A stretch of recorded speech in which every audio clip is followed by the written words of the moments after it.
friends, welcome back to my time and thoughts with me Ragavi. இன்னைக்கு ஒரு variety of tips video பார்க்கலாம். சப்பாத்தி திரட்டி வைக்கும்போது ஒருத்தர் ஒரு மெத்தடை ஃபாலோ பண்ணுவோம். சிலவங்க திரட்டி வச்சுட்டு ஒன்று மேலே ஒன்று ஒட்டாமல் இருக்கணும்னு மேலேயே கோதுமை மாவு தூவாங்க. சிலவங்க புக்கில் போட்டு வைப்பாங்க. சிலவங்க என்ன மாதிரி இந்த மாதிரி பிளேட்டில் போட்டு வைப்பாங்க.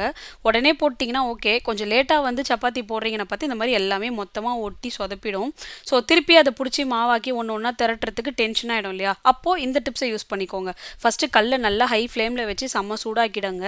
அப்புறம் ஒட்டின மொத்த சப்பாத்தியும் தூக்கி அதில் போட்டு ஒரு பக்கம் லைட்டாக சூடாகி திருப்பினோடனே ஸ்டவ்வை சிம் ஆக்கிட்டு நான் இப்போ ட்ரை பண்ணுற மாதிரி கையை வச்சு நீங்கள் பிச்சு எடுத்துட்டீங்க அப்படின்னா ஒட்டின எல்லா சப்பாத்தியும் அழகாக தனியாக செப்பரேட்டாக உங்களுக்கு வந்துடும். என்னன்னா எடுக்கும்போது கொஞ்சம் பொறுமையாக எடுக்கணும், இல்லைனா பிச்சுக்கும். ஸோ எவ்வளோக்கு எவ்வளோ பொறுமையாக எடுக்கிறீங்களோ அவ்வளோக்கு அவ்வளோ நீங்கள் எப்படி திரட்டிங்களோ அதே மாதிரியே சப்பாத்தி திருப்பி பிரிஞ்சு வந்துடும்.